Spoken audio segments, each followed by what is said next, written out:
जय राधा माधव कुंज बिहारी जय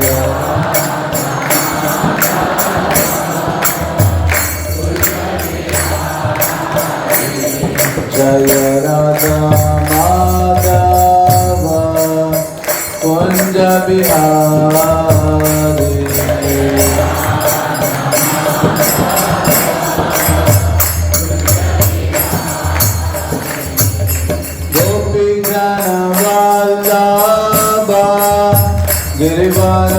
गिरिवरधारी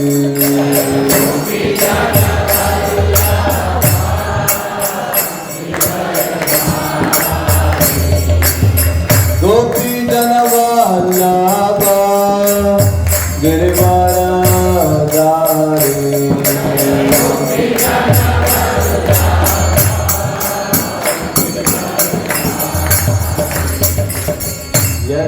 यशोदानंदन व्रज जन रंजन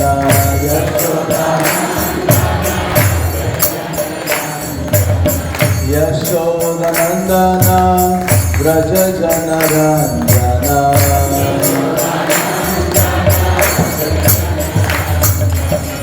यमुना तीरा वनचारी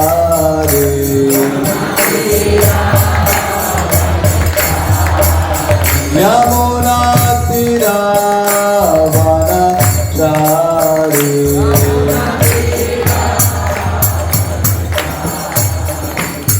जय राधा माधव कुंज बिहारी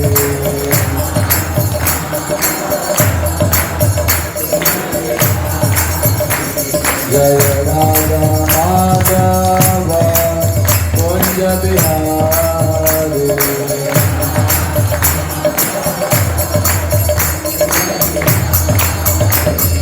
गोपी जन वल्लभ गिरिवरधारी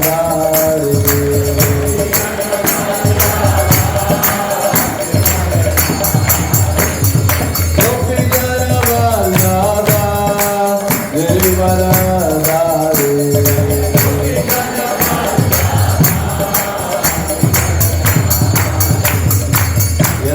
यशोदानंदन भज जन रंजन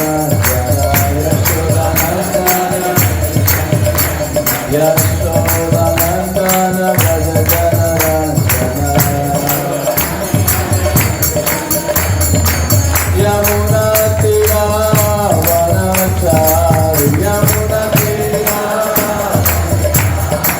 यमुना तीरा वनचारी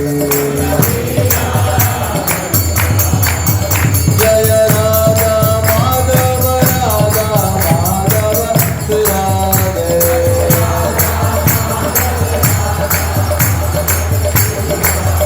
जय राधा माधव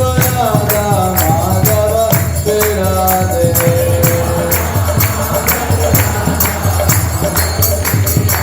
जय राधा श्याम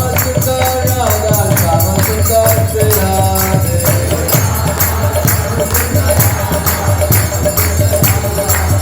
जय कृष्ण बलराम कृष्ण बलराम कृष्ण बलराम जय कृष्ण बलराम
जय ओम विष्णुपाद परमहंस परिव्राजकाचार्य अष्टोत्तर शत श्री श्रीमद इंद्रवायुमले श्री भक्ति वेदांत स्वामी श्रील प्रभुपाद की श्री श्री राधा दामोदर के श्री श्री कृष्ण बलराम के श्री श्री राधा श्याम सुंदर के श्री श्री निताय गौर सुंदर की समवेत गौर भक्त वृंद की निताय गौर प्रेमानंदे।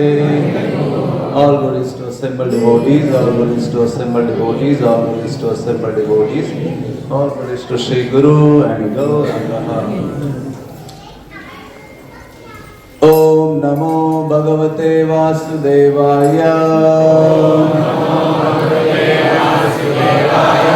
Om Namo Bhagavate Vasudevaya. Om Namo Bhagavate Vasudevaya. Om Jnanatimirandasya Jnananjana Shalakaya Chakshurunmilitam Yena Tasmai Shri Gurave Namaha. Shri Chaitanya Manobhishtam Sthapitam Yena Bhutale Swayam Rupa Kadamahyam Dadati Swapadantikam. हे कृष्णा करुणा सिंधु दीनबंधु जगतपते गोपेश गोपिका कांत राधा कांत नमस्तुते तप्त कांचन गौरांगी राधे वृंदावनेश्वरी वृषभानुसुते देवी प्रणमामि हरिप्रिये वाञ्छाकल्पतरुभ्यश्च कृपा सिन्धुभ्येव च पतितानां पावनेभ्यो वैष्णवेभ्यो नमो नमः। जय श्री कृष्ण चैतन्य प्रभु नित्यानंद श्री अद्वैत गदाधर श्रीवासदि गौर भक्त वृंद।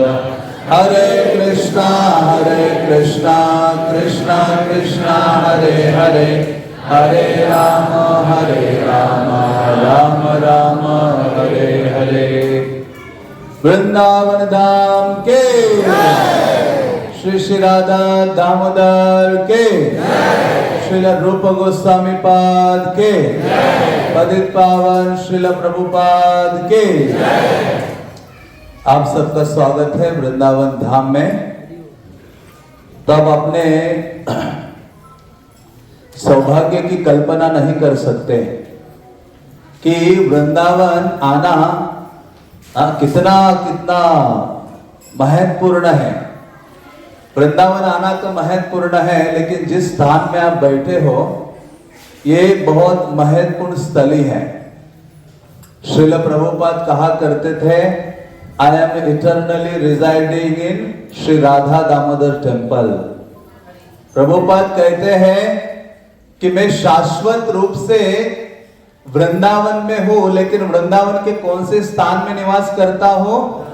राधा दामोदर मंदिर में रहता हूं। शाश्वत, इटर्नली शाश्वत रूप से निवास करता हूं।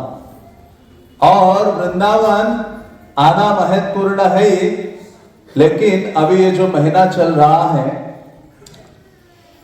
पुरुषोत्तम मास, इसमें वृंदावन आना ये कार्तिक में आने से भी हजारों गुना बढ़कर है, ऐसा शास्त्र वर्णन करते हैं। तो ये जो स्थान है राधा दामोदर मंदिर जहां आप बैठे हो, ये श्रील प्रभुपाद ने, जैसे मैंने कहा कि ये शाश्वत निवास स्थली है श्रील प्रभुपाद की, और ये हमारे आंदोलन का जन्म स्थल है। श्रील प्रभुपाद जब अपने ग्रह को त्याग कर दिया, जब उनकी आयु 56 साल की थे, क्योंकि उनकी पत्नी ने कहा, पत्नी उनका सहयोग नहीं करते थे भक्तिमय कार्यों में, और श्रील प्रभुपाद ने कोलकाता में अपने घर में भगवत गीता का पूरा अनुवाद करके भाष्य लिखा था। और मद्रास गए थे श्रील प्रभुपाद, एक व्यक्ति ने कहा कि मैं वो स्पॉन्सर करता हूं प्रिंट करने के लिए। प्रभुपाद जी के पास धन नहीं था। जब वापस आए देखा कि कम से कम 1000 पृष्ठ प्रभुपाद ने हाथ से लिखे थे, भगवत गीता का अंग्रेजी अनुवाद किया था, भाष्य लिखा था। और जब देखा कि वो सारे पेपर्स नहीं है, तो पत्नी को पूछा कहां गए वो? उन्होंने कहा मैंने रद्दी वाले को दे दिए, भेज दिए। क्योंकि मुझे क्या खरीदना था, चाय पीनी थी उसके लिए। तो प्रभुपाद ने कहा अभी तुम्हें निर्णय करना होगा, टी और मी, चाय चाहिए या मैं चाहिए। तो उसने क्या बोला, चाय। तो हमारे लिए मानो चाय का बहुत महत्व है। चाय हम पीते नहीं है, लेकिन वो माता जी चाय नहीं पीती तो हम यहां नहीं होते। तो प्रभुपाद ने कहा कि मुझे कोई अनुकूल वातावरण यहां लग नहीं रहा है अपने ग्रह में, क्योंकि भक्ति विनोद ठाकुर कहते हैं कोई गृहस्थ जीवन गोलोक वृंदावन जैसा है, लेकिन उसमें सभी लोग कृष्ण की सेवा में नियुक्त हैं। जे दिन ग्रहे बजे न देखी, ग्रहे ते गोलोक भाई। भक्ति विनोद ठाकुर कहते अरे जिस दिन मेरे ग्रह में देखता हूं मृदंग बज रहा है, करताल बज रहा है, हरि नाम की ध्वनि हो रही है, भक्ति विनोद ठाकुर कहते वो मेरा जो घर है ना, ग्रहे ते गोलोक भाई, वो गोलोक वृंदावन हो जाता है। तो लेकिन प्रभुपाद ने देखा ये अनुकूल वातावरण नहीं है, तुरंत उसको छोड़कर निकल पड़े और निकले। झांसी में उन्होंने प्रयास किया और झांसी में भी सफलता नहीं मिली। भक्त संघ की स्थापना की और उसके पश्चात श्रील प्रभुपाद कहाँ आते हैं, झांसी के बाद श्रील प्रभुपाद कुछ दिन के लिए, बस कुछ दिन के लिए वृंदावन आते हैं। लेकिन उनका गुरु भाई कहता है कि देखो पहाड़गंज में हमारा एक मठ है, वहां आप रहकर उसको मैनेज करो। तो प्रभुपाद पहाड़गंज जाते हैं, वहां भी अपना लेखन कार्य कंटिन्यू करते हैं। और ऐसी स्थिति होती है श्रील प्रभुपाद की कि जिनके पास पहनने के लिए केवल एक धोती थी दिल्ली में जब थे, और भगवत दर्शन पत्रिका का लेखन करते थे, छिपीवाड़ा के पास मुद्रण करते थे प्रिंटिंग प्रेस में, सुबह सुबह जाते थे वहां ग्रंथ छपाई करने के लिए। और जो प्रिंटिंग प्रेस वाला ओनर है वो कहता, उनके चेहरे को देख के कहता, स्वामी जी आपने कुछ खाया है कि नहीं सुबह से। प्रभुपाद कहते कुछ खाया नहीं, उनके पास खाने के लिए धन ही नहीं होता था। वो सुरेंद्र जैन कहता है प्रेस वाला ओनर कि मैं वो स्वामी जी के लिए कुछ नाश्ता आदि मंगवाता था, तभी वो खाते थे, पूरे दिन उसी पे रहते थे और भगवत दर्शन छपाई करते थे, दिल्ली के सड़कों में बेचते थे। हाँ, तो वो केवल अपने उदर निर्वाह के लिए नहीं कर रहे थे, किसके लिए कर रहे थे, हम सबके उद्धार के लिए कर रहे थे। और ऐसे श्रील प्रभुपाद फिर वृंदावन आते हैं, दिल्ली के बाद वृंदावन आकर यहाँ निवास करते हैं। बंसी गोपाल मंदिर राधा रमन के पास है, वहां रहते हैं। और उसके पश्चात जहां हम बैठे हैं, नीचे आपने दर्शन किए होंगे श्रील प्रभुपाद के जो 2 कमरे हैं, प्रभुपाद वहां निवास करने लगते हैं।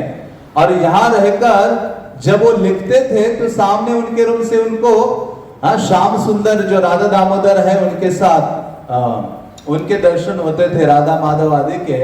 और साथ ही साथ श्रील प्रभुपाद जब अपना भोजन ग्रहण करते थे दूसरे कमरे में, वहां रूप गोस्वामी का समाधि देखा करते थे, जो आपने यहाँ दर्शन किया होगा।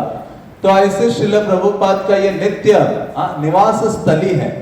बल्कि प्रभुपाद का ही नहीं, पूरा जो ब्रज है ना, 84 को जो ब्रज मंडल है उसका केंद्र कहा जाता है इस स्थान को, क्योंकि ये सेवा कुंज का भाग है। और यहाँ स्वयं कृष्ण भी राधा रानी की सेवा करते हैं। ये सेवा कुंज में ही ये राधा दामोदर मंदिर है, तो यहाँ सेवा की प्रमुखता है। तो जो वृंदावन धाम है ये सेवा की प्रमुखता का स्थल है। और ऐसे वृंदावन को आना और वृंदावन धाम को समझना ये बहुत बहुत दुर्लभ है। बड़े बड़े देवी देवतागण प्रार्थना करते हैं, ब्रह्मा जी प्रार्थना करते हैं, शिव जी प्रार्थना करते हैं, बड़े पढ़े लिखे उद्धव जी आदि, शुकदेव गोस्वामी, प्रहलाद, ध्रुव, उनको भी एंट्री नहीं है वृंदावन में। वो सब प्रार्थना करते हैं कब हमारा सौभाग्य उदित होगा और वृंदावन आने का हमें अवसर प्राप्त होगा। तो आपका जो आगमन है ये साधारण नहीं है।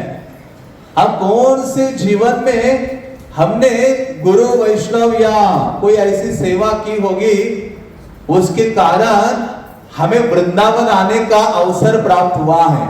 और वो भी कैसे अवसर प्राप्त हुआ है, भक्तों के संगति में आने का अवसर प्राप्त हुआ है। शास्त्र कहते हैं वृंदावन अकेले नहीं आना चाहिए, क्योंकि वृंदावन आएंगे तो वृंदावन को क्या दर्शन करेंगे। कृष्णदास कविराज ने चैतन्य चरितामृत में वृंदावन की बहुत सारे दिव्य महिमा का वर्णन किया है। उसमें वो लिखते हैं चिंतामणिमय भूमि कल्प वृक्षमय मन चर्म चक्षे देखे तार प्रपंच रसम। अभी आप सुबह से वृंदावन आए हो, कुछ आनंद की अनुभूति हो रही थी आपको? कमी हो रही थी। कभी लग रहा होगा गर्मी हो रही है, सुबह से दौड़ रहे हैं, कुछ लोग कंप्लेंट कर रहे होंगे अरे दर्शन ही नहीं हुए हैं, है ना, कितनी सारी चीजें थी।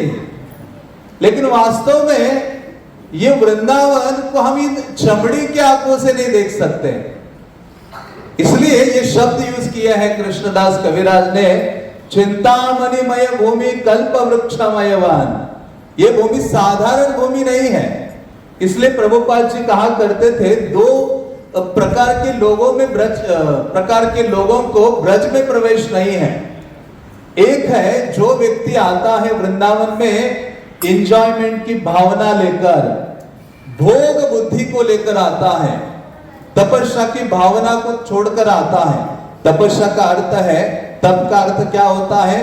जलना या तपना या गर्मी पैदा करना। जैसे मुर्गी को देखा है, अंडे के ऊपर वो बैठती है, गर्मी से वो बच्चा अंडे से अंडे को तोड़कर बाहर आ जाता है। तो उसी प्रकार से हमें भी ये वृंदावन भूमि तपस्या की स्थली है। तो यहाँ हमें तपस्या को स्वयं ही स्वीकार करना चाहिए।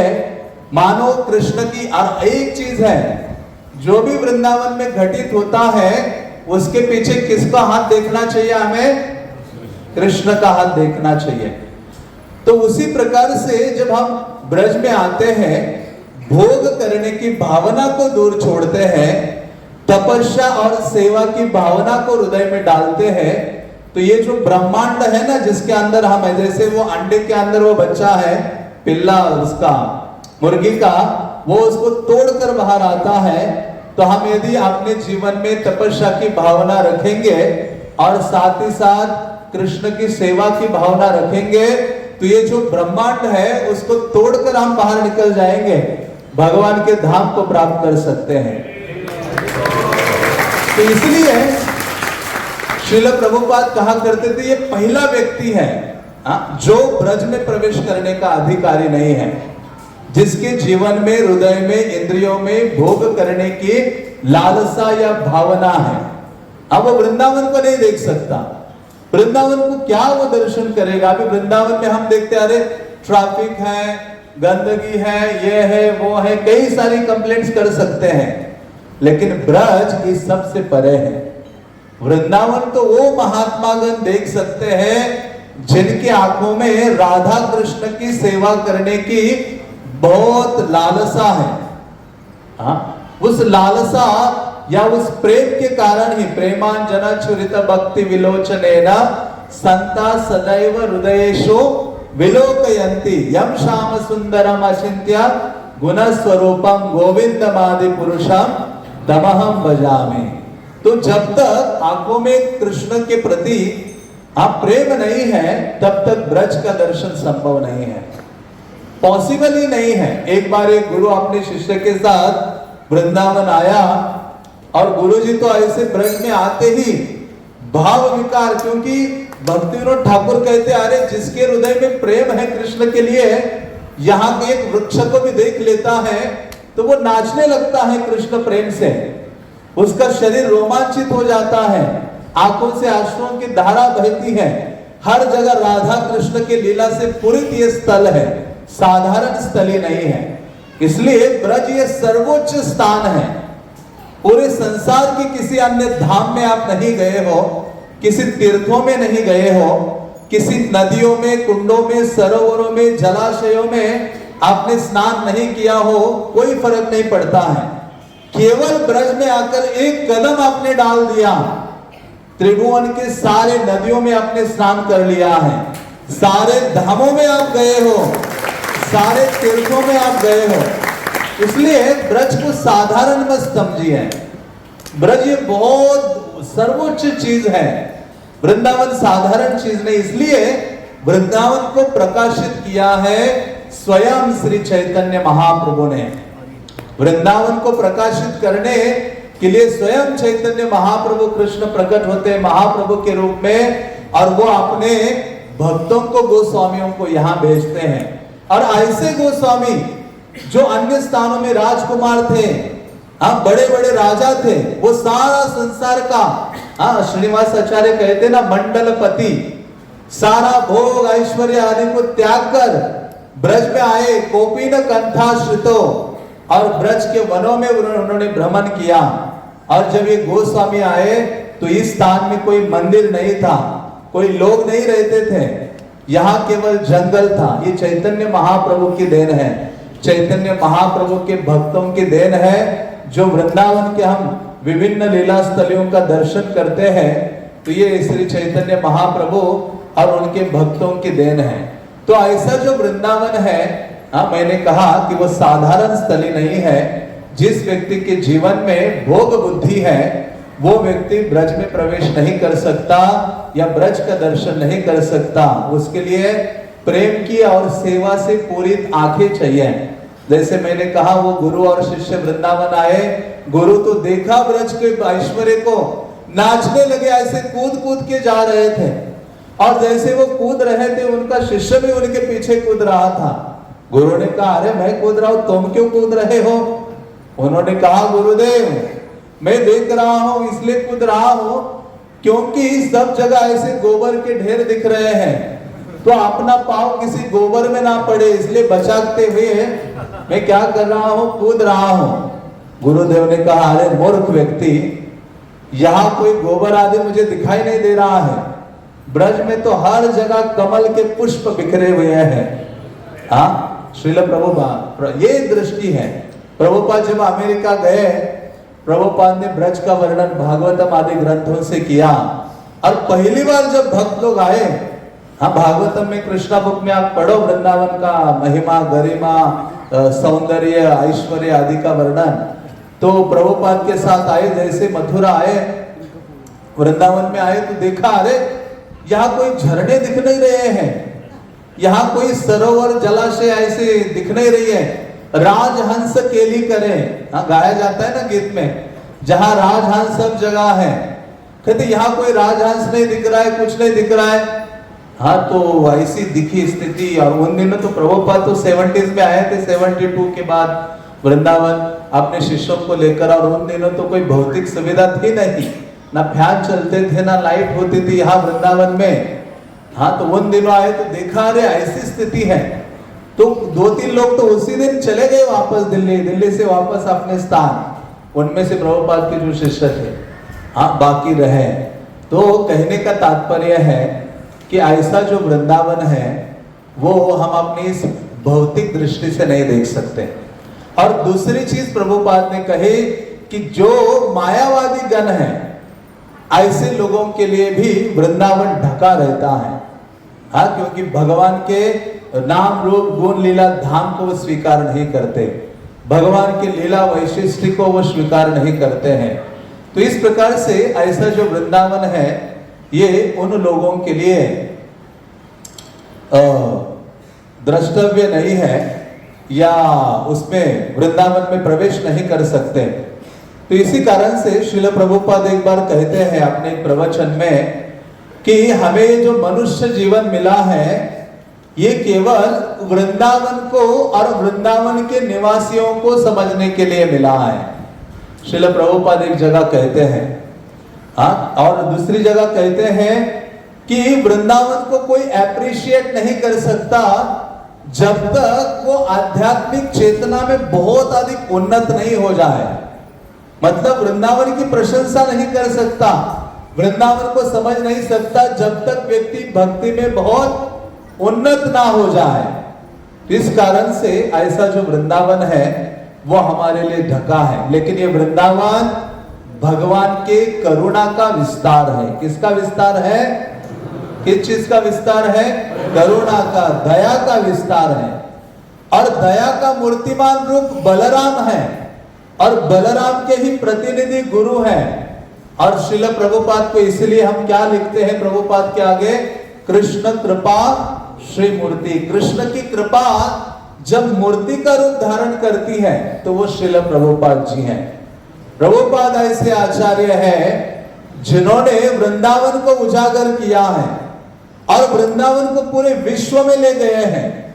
वही व्यक्ति वृंदावन को पूरे विश्व में ले जा सकता है जिसके हृदय में वृंदावन हो। क्या हो? हृदय में वृंदावन हो। तो वृंदावन आने का मतलब क्या है कि वृंदावन को हृदय में धारण करके ले जाना है। इन आंखों से वृंदावन को क्या देख सकते हैं? वृंदावन को धारण करो अपने हृदय में, और वृंदावन को धारण कर सकते हैं अपने हृदय में कैसे? जब हम वृंदावन में आकर भगवान के नाम रूप गुण लीला धाम की महिमा को अपने कानों के द्वारा गंभीरता से जब सुनते हैं तो वृंदावन हमें हमारे हृदय में प्रवेश करने लगता है। इसलिए किसी भी धाम या तीर्थ आदि में जाते हैं, स्थानों में भ्रमण करने में सभी सबसे जो बड़ी चीज बोली गई है वो क्या कहा गया है? उस स्थान में जाकर बैठो, घंटे घंटे बैठो और नाम हरि नाम का उच्चारण करो, कृष्ण कथा का श्रवण करो। हाँ, तो ये करने मात्र से जो धाम है उसको आप वृंदावन में धारण करके ले जा सकते हो। हजारों लोग तो आ ही रहे वृंदावन, जा रहे बाके बिहारी को दर्शन कर रहे, इधर उधर और दर्शन कर रहे, लस्सी पी रहे, गोलगप्पे खा रहे, फिर से निकल रहे, ढाबे में खा के वापस दिल्ली पहुंच रहे हैं। तो ऐसे वृंदावन का कोई लाभ नहीं है। जिसलिए श्रील प्रभुपाद जब अपने भक्तों को वृंदावन लाए थे तो जहां आप बैठे हो ना, यहां प्रभुपाद ने 10-15 दिन से भी ज्यादा प्रतिदिन कई घंटे कथा की है। हाँ, ये रूप गोस्वामी का जो समाधि और भजन कुटीर नीचे है, वहां प्रभुपाद जी ने भक्ति रसामृत सिंधु के ऊपर कई घंटे सीरीज प्रवचन दिए हैं अपने भक्तों को। प्रभुपाद ने कहा वृंदावन यहां उपस्थित है। तो ऐसा धाम में आकर हमें श्रवण आदि करना, हाँ, ये बहुत बहुत महत्वपूर्ण है। क्योंकि धाम, ये जो वृंदावन धाम है, जैसे मैंने कहा, ये भगवान के दया का या करुणा का विस्तार है। भगवान जब जीवों के प्रति करुणा व्यक्त करते हैं तो वो अपने धाम को इस जगत में लेकर आते हैं। और ये सोचना भी अपराध है कि ये जो वृंदावन उत्तर प्रदेश का भाग है, भारत का भाग है, नहीं, वृंदावन ये इस भारत भूमि का भाग नहीं है। वृंदावन अलौकिक है, दिव्य है, ये पृथ्वी का भाग नहीं है। भगवान जब इस जगत में आते हैं तो भगवान नित्य जहां निवास करते हैं उस स्थान को क्या बोला जाता है? गोलोक वृंदावन कहा जाता है। उसी गोलोक वृंदावन को भगवान जब क्रीड़ा करने के लिए जगत में आते हैं, राधा रानी अपने अन्य नित्य पार्षदों के समेत, तो भगवान उसी धाम को लेकर इस जगत में आते हैं और इस स्थान में रखते हैं और उस पर अपनी दिव्य लीलाओं का प्रदर्शन करते हैं। तो इस स्थान को, इस वृंदावन को क्या बोला जाता है? भौम वृंदावन। क्या बोलते हैं? भौम वृंदावन कहा जाता है। और ऐसा जो वृंदावन है, भगवान कहते हैं मैं वृंदावन को कभी छोड़ता नहीं हूं, एक पादम न गच्छति। इतना प्रिय है ये वृंदावन कृष्ण को। इसलिए भगवान का जो धाम है ये वृंदावन कृष्ण का हृदय है। भगवान क्या कहते हैं? ये वृंदावन क्या है? मेरा हृदय है। हाँ, इतना प्रेम प्रिय है वृंदावन। तो जो व्यक्ति केवल वृंदावन, हाँ, एक बार भी आ जाता है, हाँ, कृष्ण उसको अपना शाश्वत, हाँ, सेवक के रूप में स्वीकार करते हैं। तो ऐसा जो वृंदावन भूमि है या धाम है, ये साधारण नहीं है, असाधारण अलौकिक 3 गुणों से परे ये भूमि है। इसलिए बोलते हैं दिव्याद वृंदारण्य। हाँ, हम गोविंद देव को जब प्रणाम करते हैं उसमें शब्द है दिव्याद वृंदारण्य। ये दिव्य है। दिव्य का अर्थ है रजो तमो सत्व गुण आदि से परे ये वृंदावन धाम है। और धाम शब्द का अर्थ क्या है? प्रभुपाद भागवतम के 34 स्कंद में लिखते हैं धाम का अर्थ है जहां भगवान स्वयं रूप से निवास करते हैं, उस स्थान को धाम कहा जाता है। और उस स्थान को भगवान छोड़ते नहीं है, बल्कि तीन चीजों को धाम बोला जाता है। भक्त का जो हृदय है उसको भी क्या बोलते हैं? धाम बोलते हैं। तुम्हारा हृदय सदा गोविंद विश्राम। हाँ, गोविंद भगवान के भक्तों के हृदय में निवास करते हैं और उससे भी परे हैं। कोई कहे कि अरे हमारा तो उतना सौभाग्य नहीं है वृंदावन में निवास करने का, बल्कि रामानंद राय को चैतन्य महाप्रभु ने पूछा कि सभी स्थानों को छोड़कर, सबका परित्याग कर व्यक्ति को कहां जाके निवास करना चाहिए? रामानंद राय कहते हैं जहां लीला रास, जहां राधा कृष्ण ने अपने दिव्य लीलाएं प्रकट की है, ऐसे ब्रज में जाकर निवास करना चाहिए। वही जीवन का अंतिम लक्ष्य है। लेकिन कोई कहे कि अरे हमारा उतना सौभाग्य नहीं है, कोई आवश्यकता नहीं है। भक्ति विनोद ठाकुर कहते हैं वृंदावन वो स्थान है। कौन सा स्थान है? जय स्थाने वैष्णवगण सेई स्थान वृंदावन। क्या है?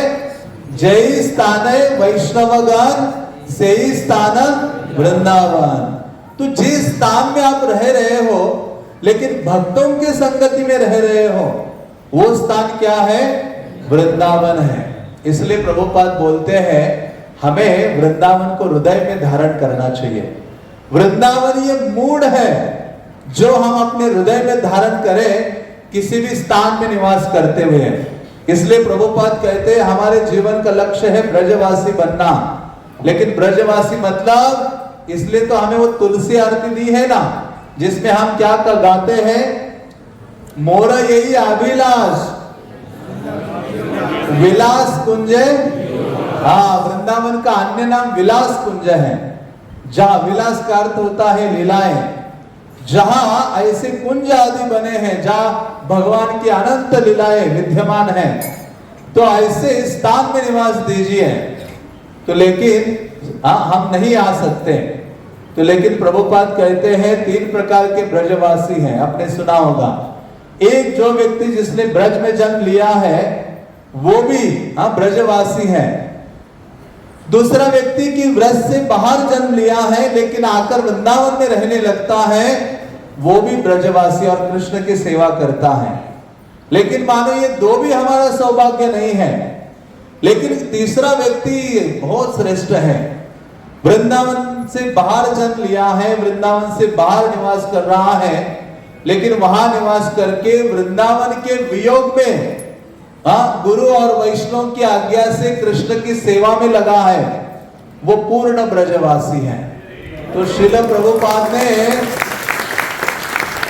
हम सबको ब्रजवासी बनने का वो महान अवसर प्रदान किया है। अब वो असली पहचान है हमारी कोई अन्य उपाधि नहीं है। इसलिए वृंदावन आने का मतलब है वृंदावन की सीमा के बाहर अपनी सारी जो योग्यताएं, भौतिक सारी अचीवमेंट्स हैं, सारी डेजिग्नेशन है, उपाधियां हैं, उसको बाहर छोड़कर आ जाओ, जैसे अक्रूर ने किया था। वृंदावन आने की भावना क्या है?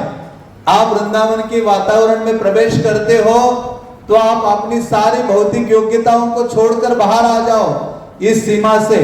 आप अपने पद आदि सब कुछ, और केवल एक भाव हृदय में धारण करो, गोपीर भरतुर पद कमलयोर दास दासानुदास। ये चैतन्य महाप्रभु की शिक्षा है। ये वृंदावन आने की परिपाठी है। वृंदावन आने की ये भावना है कि गोपीर भरतुर, गोपियों के जो भरता है, पालक है, ऐसे जो कृष्ण है उनके दासों का मैं दास हूं, इस भावना से आना चाहिए। और ब्रज की रज में लोटपोट हो जाना चाहिए, ब्रज की रज को लेकर माथे में लगाना चाहिए। क्योंकि वृंदावन ऐसा स्थान है जहां 1 इंच भी स्थान ऐसा नहीं बचा कि जहां कृष्ण ने अपने चरण ना रखे हो। ऐसा नहीं है कि मंदिर में ही कृष्ण ने चरण रखे थे। ब्रज तो ऐसी भूमि है, यहां ऐसा एक भी वृक्ष नहीं है जहां कृष्ण, जिसका कृष्ण ने आलिंगन नहीं किया है, ऐसी 1 इंच भूमि नहीं बची है जहां राधा कृष्ण ने अपने चरण ना रखे हो। ये 84 कोस ये जो ब्रज मंडल है, तो ऐसा राधा कृष्ण के दिव्य चरण धूलि से अंकित ये ब्रज भूमि है। और हमारा सौभाग्य है कि ऐसे वृंदावन में हमें आने का सुअवसर प्राप्त हुआ है। इसलिए ऐसा जो वृंदावन है ये शाश्वत स्थली है। हाँ, इसलिए जब आपने सुना होगा भागवतम में 3 स्कंद में कि जब भगवान वराह का अवतार होता है, पृथ्वी देवी रसातल में चली जाती है और उसका उद्धार करने के लिए भगवान वराहदेव में प्रकट होते हैं। और वराहदेव क्या करते हैं, पृथ्वी को ढूंढ लेते हैं और उसको अपने दाढ़ों के ऊपर, दांत के ऊपर उठाकर ले आते हैं। जब पृथ्वी को ऊपर लेकर आ रहे थे तो उस समय जैसे जैसे पृथ्वी उस जल से बाहर आ गई, पृथ्वी ने देखा, अरे पृथ्वी को लगता था कि मेरे ऊपर ही मनुष्य या वृक्ष या पशु आदि निवास कर सकते हैं। जैसे वो बाहर आई, उसने देखा कि कोई अन्य स्थान पृथ्वी को दिखाई दिया जहां कई सारे वृक्ष थे, हिरण आदि कई पशु विचरण कर रहे थे और इतना सुंदरतम स्थल था। पृथ्वी देवी वराहदेव को कहते कि अरे हे वराहदेव, यहाँ कोई दूसरी अन्य पृथ्वी भी है क्या? वराहदेव कहते अन्य पृथ्वी नहीं है, जो तुम्हें दिख रहा है ना वो वृंदावन दिख रहा है। वृंदावन चाहे प्रलय हो जाए, पृथ्वी तुम रसातल में चले जाओ, लेकिन वृंदावन शाश्वत रूप से विद्यमान रहता है।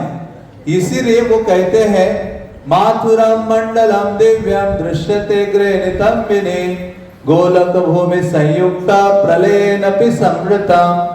तो कहते हैं कि ये जो गोलक भूमि है, ये मथुरा मंडल, ये शाश्वत है और प्रलय काल में भी ये विनष्ट नहीं होता है।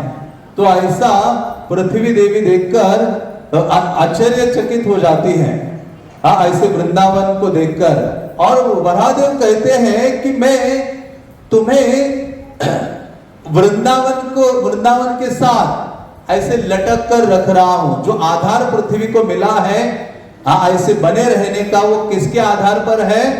वृंदावन या ब्रज भूमि के आधार पर है। इसी कारण से ऐसा जो वृंदावन है वो शाश्वत है। और इसी कारण से रूप गोस्वामी कहते हैं कि इस त्रिभुवन से भी श्रेष्ठ क्या है? भौतिक जगत से श्रेष्ठ वृंदावन है, श्रेष्ठ वैकुंठ है, और वैकुंठ से भी श्रेष्ठ मथुरा है, मथुरा से भी श्रेष्ठ क्या है? वृंदावन है। वैकुंठा जनितो वरा मधुपरी तत्रापि रासोत्सवात् वृंदारण्य रमन पानि रमनात्। कहते कि ऐसा वृंदावन इसलिए श्रेष्ठ है कि भगवान कृष्ण ने अपनी असीम कई सारी जो दिव्य लीलाएं हैं ऐसे वृंदावन धाम में प्रकट की है। हाँ, ऐसे वृंदावन के कई सारे नाम हैं। वृंदावन का एक नाम क्या है? ब्रज है। क्या बोलते हैं इसको? क्या बोलते हैं? ब्रज कहा जाता है। ब्रजति गच्छति, ये ब्रज नाम इसलिए पड़ा है, शास्त्र कहते हैं कि ब्रजति गच्छति इति ब्रजः, जहां नंद महाराज, गोपियां, गौवे, राधा कृष्ण, उनके सखा जिन जिन स्थानों में इन्होंने विचरण किया, जिस स्थान में, उस स्थान को ब्रज कहा गया है। और सनातन गोस्वामी ने बहुत अच्छी व्याख्या की है वृंदावन की। वो कहते हैं वृंदस्य समूहस्य अवनम रक्षणम पालनम यस्मात् वृंदावनम, कि वृंदावन वो स्थान है जो सबका पालन पोषण करता है, उसको वृंदावन कहा गया है। इसलिए चैतन्य महाप्रभु ने कहा हमारा जो आराध्य है राधा कृष्ण है, लेकिन वृंदावन में भी क्या है? हमारा वृंदावन धाम भी हमारा आराध्य है। आराध्य भगवान ब्रजेश तनया तद्धाम वृंदावनम रम्या काचित उपासना ब्रजवधु वर्गेन वा कल्पिता। चैतन्य महाप्रभु कहते हैं जिस प्रकार से कृष्ण हमारे आराध्य भगवान है, उतने ही आराध्य क्या है हमारा? ये वृंदावन धाम है। आप जब कृष्ण कहते हो ना और आप क्या बोलते हो, वृंदावन बोलते हो, तो एक समान है। उतना ही लाभ आपको प्राप्त होता है जब आप जोर से बोलते हो वृंदावन, और जोर से, और जोर से, और जोर से। कृष्ण कहते हैं जो सुबह उठकर आंख खोलते ही वृंदावन का स्मरण करता है और वृंदावन कहता है, कृष्ण कहते हैं वो मुझे अपने हृदय में बांध देता है। इतना कृष्ण को तुरंत आकर्षित हो जाते हैं। उस व्यक्ति से कृष्ण तुरंत आकर्षित हो जाते हैं जो व्यक्ति वृंदावन का स्मरण करता है और वृंदावन वृंदावन कहता है। कृष्ण के आंखों में वो व्यक्ति बस जाता है। मानो कृष्ण उसका ये उद्धार करने का पूरा कृष्ण निश्चय कर लेते हैं। क्योंकि ऐसा जो ब्रज भूमि है कृष्ण का हृदय है। क्योंकि कृष्ण वृंदावन कहने मात्र से कृष्ण के आंखों में आंसुओं की धारा बहती है। आपको पता होगा नैमित्तिक प्रलय के समय में जब ब्रह्मा जी जब सोते हैं तो ब्रह्मा जी के दिमाग से उनके सर से ये जो 4 वेद है वो शंखाचूर ने चुराए थे। तो भगवान ने मत्स्यावतार आदि लिया, उनका वध किया और प्रयाग में फिर से ब्रह्मा जी के अंदर ये 4 वेद फिर से स्थापित कर दिए। और जो प्रयाग है, प्रयाग को भगवान ने घोषित किया तीर्थराज। क्या घोषित किया? तीर्थराज, सारे तीर्थों का राजा। और जैसे ये उपाधि आई, जो प्रयाग है उसको गर्व हो गया, घमंड हो गया। इस संसार में भी हम देखते हैं कृष्ण हर चीज हमारी सहन करेंगे। विशेष रूप से भगवान भक्तों के अंदर थोड़ा भी अभिमान, गर्व की भावना आती है, कृष्ण सहन नहीं करते। कोई कितना पतित हो जाए कृष्ण उसको सहन कर लेते हैं। लेकिन कृष्ण जब भक्त के हृदय में अभिमान, गर्व, घमंड आदि को देखते हैं, कृष्ण सहन नहीं करते, उसको चूर चूर करने लगते हैं। आप गोपी गीत में भी आप पढ़ेंगे तो उसमें भी वर्णन आता है। तो जब देखा कि ये जो बहुत घमंड हो गया प्रयागराज को कि मैं सारे तीर्थों का राजा हूं, और त्रिभुवन के सारे तीर्थ आदि आकर उनको प्रतिदिन प्रणाम करते थे, पूजा करते थे, तो नारद ने पहचान लिया कि ये इस व्यक्ति के हृदय में ना थोड़ा सा घमंड आ गया है। हम थोड़ा सेवा कर लेते हैं, थोड़े सा अच्छा कीर्तन कर लेते हैं, थोड़ी सी पढ़ाई कर लेते हैं, अच्छा प्रवचन देते हैं, तो क्या आ जाता है व्यक्ति को? घमंड आ जाता है। भौतिक संसार में भी देखो, थोड़ी सी अचीवमेंट कर लेता है तो थोड़ा सा गर्व आ जाता है। तो ऐसा ही तीर्थराज प्रयाग के अंदर हुआ। तो नारद ने पहचान लिया। नारद ने कहा, अरे तुम्हें सब लोग आते प्रणाम करने, सारे तीर्थ आदि? प्रयाग कहता है कि सब आते हैं। नारद कहते हैं वृंदावन आता है क्या? वृंदावन? तो इनका थोड़ा लाइट जलता है। कहता अच्छा सब आते हैं लेकिन कौन नहीं आता? ये वृंदावन नहीं आता मुझे प्रणाम करने, मेरी पूजा करने, मेरी आराधना करने। तो नारद कहते जाओ जाओ कृष्ण को जाकर पूछो आपका ये वृंदावन क्यों नहीं आता है। वो प्रयाग आ गए इधर, कृष्ण को कहने लगे, कृष्ण आपने तो मुझे तीर्थों का सबका राजा बना दिया है, सब आते लेकिन आपका ये वृंदावन नहीं आता है। कृष्ण ने कहा जैसे बोला ना आपका ये वृंदावन नहीं आता है, कृष्ण के आंखों से आंसू बहने लगे। क्योंकि कृष्ण, आपको याद होगा, कृष्ण जब वृंदावन छोड़कर मथुरा गए और इतना विरह कृष्ण को हो रहा था, एक दिन उद्धव का हाथ पकड़कर कृष्ण कहते हैं, उद्धव मोहे ब्रज विसरत नाय। हे उद्धव, मैं वृंदावन को नहीं भूल सकता। मतलब मथुरा में रहकर कृष्ण प्रतिदिन रोते थे वृंदावन के वियोग में।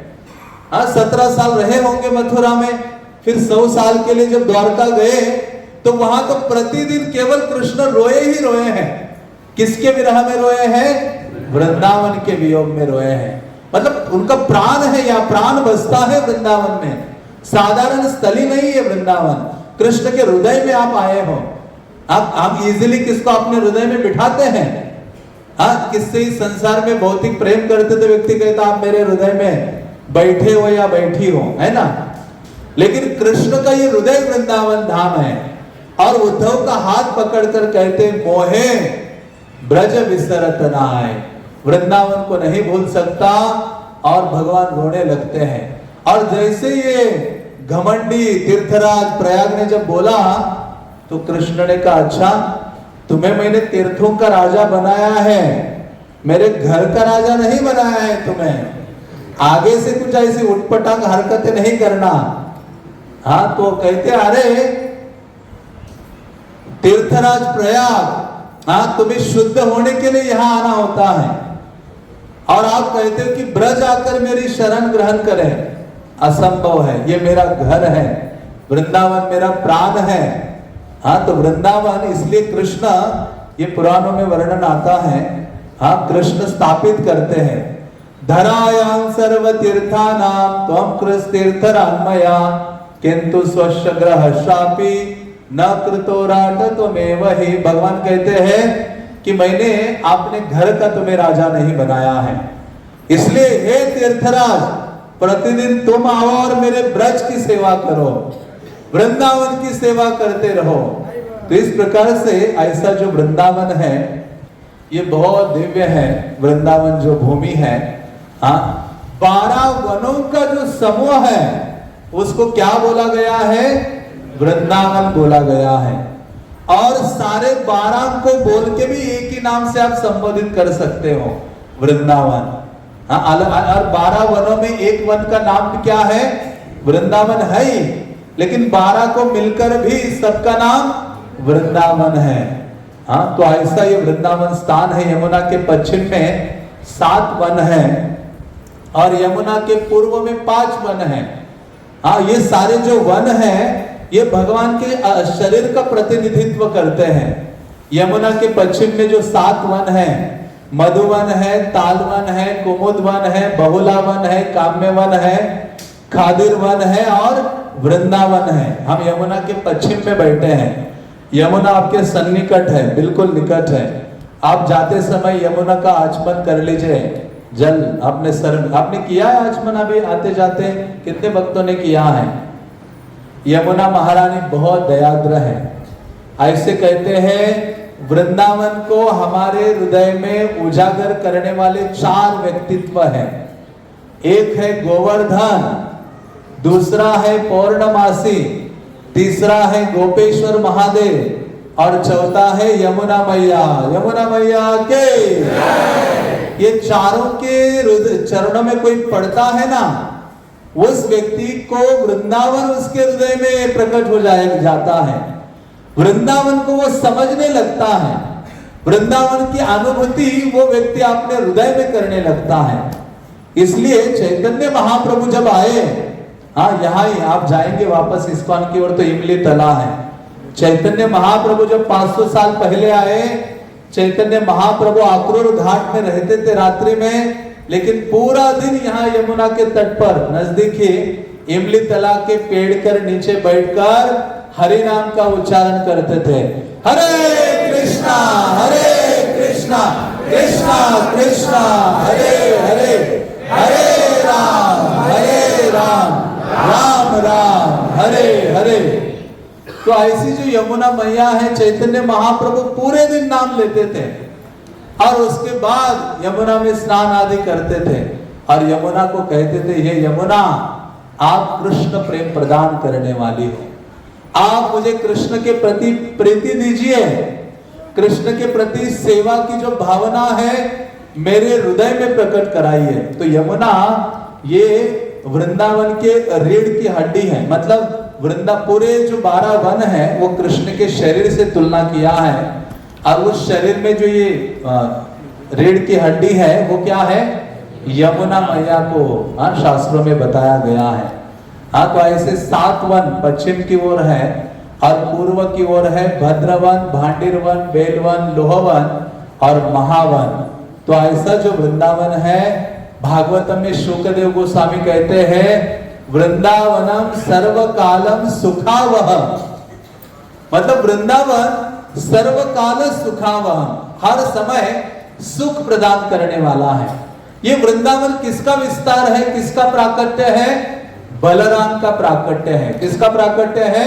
बलराम। हाँ, पहले जो सेवक है कृष्ण के वो बलराम है, और कृष्ण की लीलाओं की सहायता के लिए बलराम ही प्रकट हो जाते हैं इस वृंदावन भूमि के रूप में। और ये वृंदावन एक कमल पुष्प के समान है। आप कहेंगे कि अरे कृष्ण तो नंदगांव में रहते थे, गव्य चराने गोवर्धन आते थे, वृंदावन आते थे, इतना दूर, अभी गाड़ी से एक डेढ़ घंटा लगता है। कृष्ण को इतना दूर दूर आना पड़ता था। कभी गोपियों से मिलने के लिए जाते थे कृष्ण, कभी इतने, हमें सब कुछ दूर दूर लगता है। लेकिन शास्त्र कहते हैं ये ऐसे नहीं था। वृंदावन एक कमल के समान है। कृष्ण एक कमल के किसी पंखुड़ी में कोई लीला कर रहे हैं, कृष्ण को किसी अन्य स्थल में जाना है तो वो कमल क्या हो जाता था, ऐसे नजदीक आता था। कृष्ण बस ऐसे चरण डाल दिए, दूसरे वन में पहुंच गए, फिर से कमल अपना मूल शेप में आता था।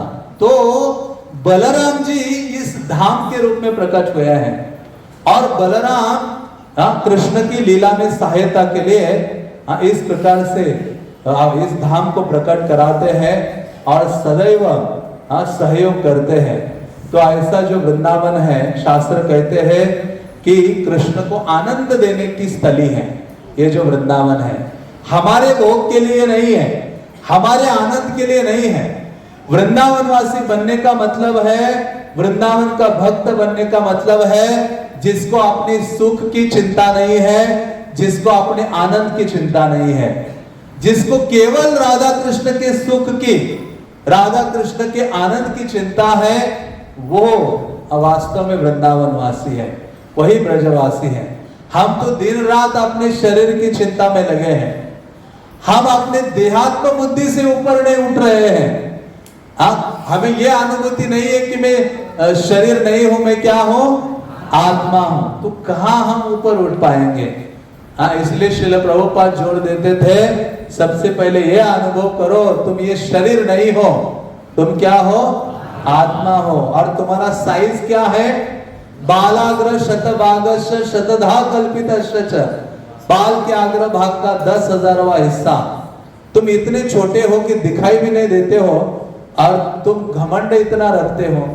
साइज तो देखो ना, अपना साइज के अनुसार काम करो, साइज के अनुसार सोचो। इसलिए तो महाप्रभु ने कहा तृणादपि सुनीचेन, थोड़ा नीचे नहीं, सुनीचेन, तरोरपि सहिष्णुना, अमानिना मान देना, कीर्तनीय सदा हरि। ये भावना होगी तो वृंदावन में प्रवेश हो सकता है, वृंदावन आ सकते हैं। इसलिए रूप गोस्वामी कहते हैं यदि कोई व्यक्ति वृंदावन के वनों का भ्रमण कर लेता है तो इस संसार को भोगने की जो भावना है वो विनष्ट होने लगती है, और केवल कृष्ण के प्रति सेवा की भावना बढ़ती है। इसलिए वृंदावन बारंबार आना चाहिए, भक्तों के साथ आना चाहिए। बारंबार आने से क्या है कि क्योंकि शास्त्र कहते जब आप तीर्थों में जाते हो, जो पवित्र तीर्थ होते हैं, जल होता है, चाहे हरिद्वार, ऋषिकेश आदि अन्य वो सब तीर्थ है, वहां जाकर जल में स्नान करो तो केवल पाप के परिणाम नष्ट होते, लेकिन पाप करने की प्रवृत्ति वैसी रहती है, लेकिन भगवान के प्रति प्रेम उत्पन्न नहीं होता है। वृंदावन क्या है, वृंदावन आने से क्या होता है कि हमारी जो कीचड़ युक्त या धूमिल चेतना है वो शीघ्रता से शुद्ध होने लगती है। और दूसरा, हम ये अनुभव करने लगते हैं कि मेरा शाश्वत स्थल ये भौतिक जगत, भौतिक संसार नहीं है, भगवान का धाम ही मेरा शाश्वत घर है। इसलिए प्रभुपाद कहते हैं मेरा घर क्या है, वृंदावन है। क्या बोलते थे, my home is Vrindavan. Prabhupada बोलते हैं मेरा घर क्या है, वृंदावन। क्या है घर आपका, वृंदावन। आपका घर कौन सा स्थान है, वृंदावन धाम के। तो इसलिए प्रभुपाद ने कहा मेरा घर वृंदावन है, मेरा पूजा का स्थल मायापुर है, और मेरा ऑफिस है मुंबई। ऐसा प्रभुपाद बोलते थे। तो इसलिए प्रभुपाद वो ब्रजवासी हैं आज जिनके हृदय में ब्रज है, जिनके हृदय में कृष्ण है, क्योंकि ब्रजवासी ही ब्रज को लेके जा सकता है बाहर। प्रभुपाद ऐसे ब्रजवासी हुए हैं जो ब्रज को अपने हृदय में धारण करके विश्व के कोने कोने में गए और वहां जाकर उन्होंने वृंदावन की स्थापना की है। वहां जाकर न्यू वृंदावन, जहां जहां राधा कृष्ण के विग्रह स्थापित किए, मंदिर स्थापित किए, प्रभुपाद ने कहा वो साधारण स्थली नहीं है, जहां जहां मेरे मंदिर है वो साक्षात वैकुंठ है, साक्षात वृंदावन है। तो इसलिए प्रभुपाद वो आचार्य है जिनके प्रति सदैव कृतज्ञता का और सेवा का भावना रहना चाहिए और जिनके बारे में हमेशा जानने का प्रयास करना चाहिए, जिनके सैक्रिफाइस, जिनके त्याग, उनके तपस्या के बारे में हमारे कानों में हमेशा उनके बारे में वर्णन जाते रहना चाहिए प्रतिदिन। और कृष्ण से प्रतिदिन ये प्रार्थना करनी चाहिए कि हे कृष्ण, आपके जो महान भक्त है ना श्रील प्रभुपाद, उन्होंने मेरी रक्षा की है। मेरे हृदय में ये भावना दीजिए, मृत्यु के अंत तक मैं इस आंदोलन में किसी ना किसी प्रकार से प्रभुपाद की सेवा करता रहूं। ऐसी योग्यता मुझे दीजिए और ऐसी मानसिकता मुझे दीजिए, क्योंकि प्रभुपाद ने अपने लिए कभी कुछ नहीं किया है। दिल्ली के गर्मी के सड़कों में लू लगकर पड़े थे कोने में पूरे दिन। एक बार गाय ने सिंग मारकर उनको ऐसे ऊपर उछाल के फेंक दिया था, किसी ने उठाया नहीं, उठे, लड़खड़ाते चले हैं, बैक टू गॉड हेड पत्रिका हाथ में लिए हैं, फिर से वितरण किया है। आप उनके लिए नहीं, किसके लिए किया है? हमारे लिए, कि हम सबको वृंदावन लाने के लिए किया है और अंत में वृंदावन वास प्रदान करने के लिए या भगवत धाम वापस जाने के लिए। ये सब किसने किया है? श्रील प्रभुपाद ने किया है और ये प्रभुपाद का शाश्वत स्थली है। इसलिए प्रभुपाद ये वृंदावन हमें प्रदान कर रहे हैं। तो ऐसे वृंदावन, तो ये प्रेम का भूमि है। यहाँ काम को कोई स्थान नहीं है। आत्मेंद्रिय प्रतिवांछा तारे बलि काम, जब हम अपने इंद्रियों की संतुष्टि की चिंता करते हैं या उसमें लगे रहते हैं तो उसको काम बोला गया है। अब कृष्ण इंद्रिय प्रतिवांछा धरे प्रेम नाम, जब हम कृष्ण की इंद्रियों की सेवा करते हैं प्रेम पूर्वक तो उसको प्रेम कहा गया है। तो ये वृंदावन कौन सा स्थान है? प्रेम का धाम है। माता यशोदा ने भी जो रस्सी से बांधा था, कौन सी रस्सी थी वो?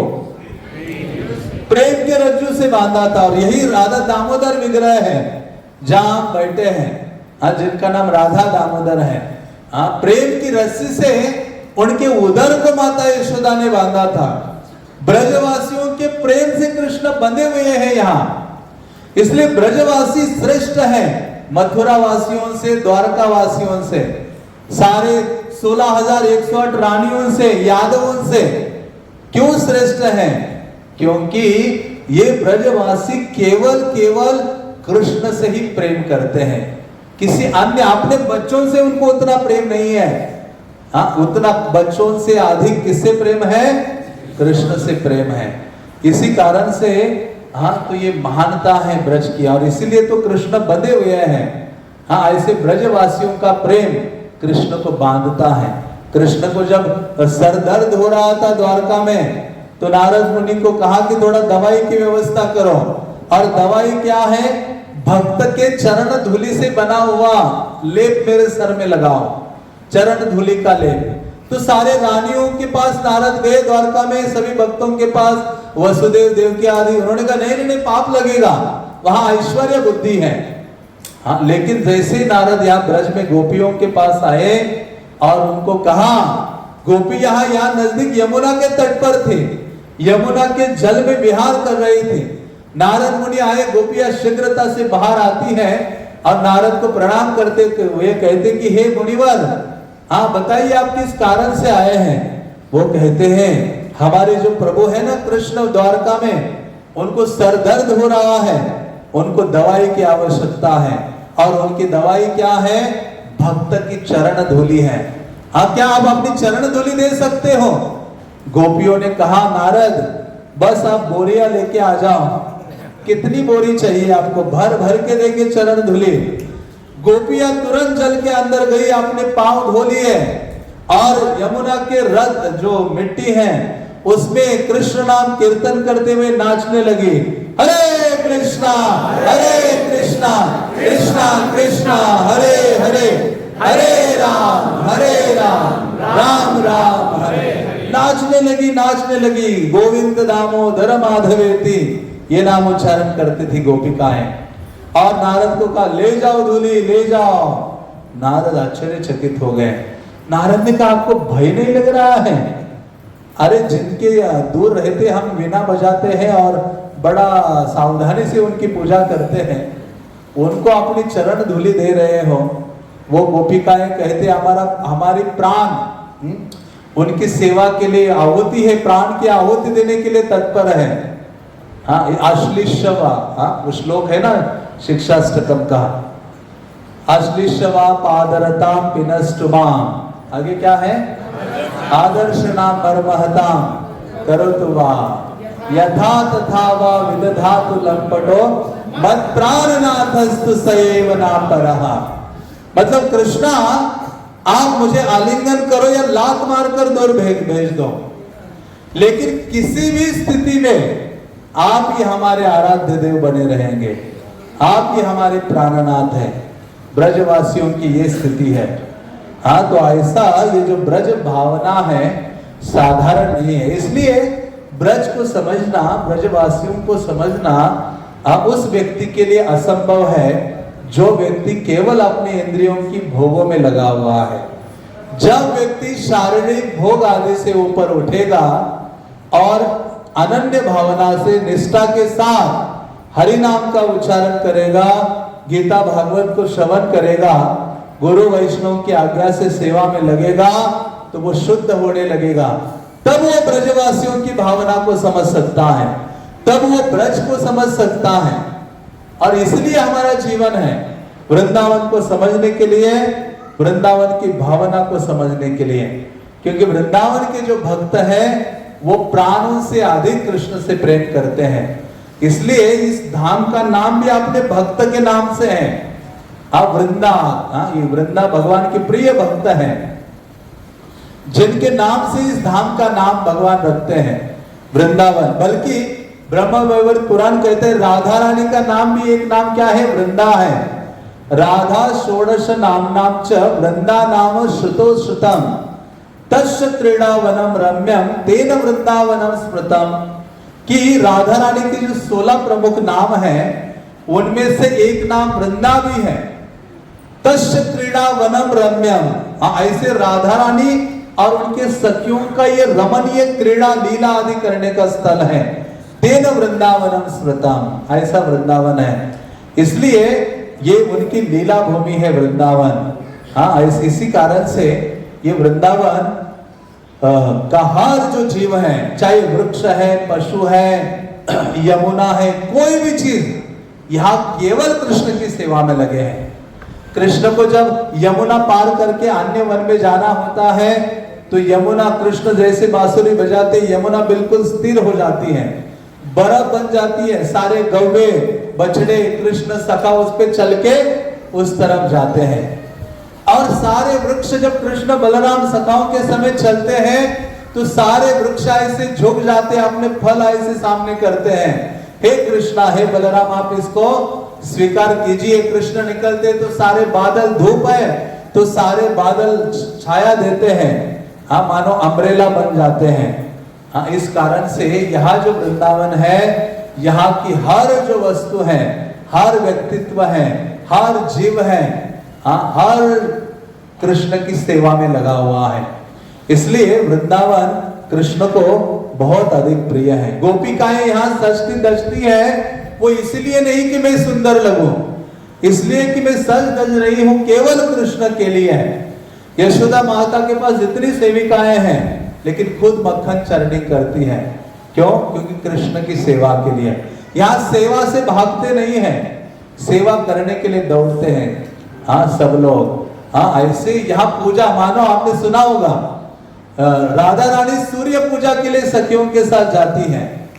क्यों जाती है सूर्य पूजा के लिए? क्योंकि सूर्य को पुष्प कुसुम सरोवर है, गोवर्धन पुष्प चयन करती है और जाती है सखियों के समय सूर्य पूजा के लिए। इसलिए कि सूर्य की पूजा करती है सूर्य, तुम 1 मिनट पहले अस्त हो जाओ ताकि चंद्रमा आएगा तो हम कृष्ण को मिल सकते हैं। और इसके विपरीत है, भगवान के सखा मंडली भद्र और सुबल, वो चंद्र सरोवर है गोवर्धन के पीछे, वहां चंद्र की पूजा करते हैं और वो कहते कि हे चंद्रमा, थोड़ा 1 मिनट पहले तुम अस्त हो जाओ ताकि सूर्य 1 मिनट पहले जल्दी उगेगा तो हम पहले बहुत जल्दी कृष्ण को देखेंगे, कृष्ण के निकट रहेंगे। तो यहाँ तो होड़ लगी रहती है कृष्ण की सेवा की, कृष्ण के संग लाभ करने की। तो ऐसा ये वृंदावन है जहां गव्य है, हर कोई कृष्ण की सेवा करता है। इसलिए इसको माधुर्य धाम कहा जाता है, क्योंकि इस धाम में सबसे अधिक मधुरता है, स्वीटनेस है। हाँ, इसलिए ये माधुर्य धाम है। और इस कारण से ये जो धाम सारे धामों में सर्वश्रेष्ठ है। तो ऐसा जो धाम है वृंदावन, ये विशेष विशेष स्थली है। ऐसे वृंदावन की कृपा हमें प्राप्त करनी है। तो रूप गोस्वामी कहते हैं, अतः श्री कृष्ण नामादि न भवेद ग्राह्यम इंद्रिय सेवन मुखे ही जीवादो स्वयमेव स्फुरत्यादः, कि ये अपने इंद्रियों के द्वारा संभव नहीं है। सेवन मुखे ही जीवादो, सेवा उन्मुख होना होगा, सेवा करने की भावना को हृदय में लाना पड़ेगा। भक्तों के संगति से ही सेवा करने की लालसा जागृत होती है। हाँ, वो आएगी तब हम वृंदावन को मानो देख सकते हैं या समझ सकते हैं। शास्त्र कहते हैं, जो व्यक्ति, रूप गोस्वामी ने बहुत वर्णन किया है, वो कहते हैं जो व्यक्ति वृंदावन को प्रणाम करता है एक बार, वो व्यक्ति त्रिभुवन में पूजनीय कहलाता है। और जो व्यक्ति वृंदावन को अपने जीवन में सीरियसली लेता है, वृंदावन को गंभीरता से लेता है, सारे देवता उसी दिन से उस व्यक्ति को सीरियसली लेना लगते हैं, गंभीरता से लेने लगते हैं। क्योंकि वृंदावन ऐसा विशेष स्थली है। और वृंदावन, जैसे मैंने कहा, आप केवल वृंदावन कहते हो तो कृष्ण कहने के समान है, वृंदावन। और जो व्यक्ति वृंदावन ये नाम सुन लेता है, उसको सारी कृष्ण लीला सुनने का लाभ प्राप्त होता है। तो आपने वृंदावन आकर भगवान के सारे जन्म लीला, अगासुर लीला, वत्सासुर लीला, दामोदर लीला, जितनी भी लीलाएं हैं, वो श्रवण करने का आपको क्या मिला है? आज लाभ प्राप्त हुआ है, वृंदावन धाम के। और वृंदावन का स्पर्श करने मात्र से महान से महानतम साधुओं का संग लाभ हमारे जीवन में हमें प्राप्त होता है। और वृंदावन में आकर यहाँ की हवा को आप सूंघ लेते हैं, सूंघ लीजिए।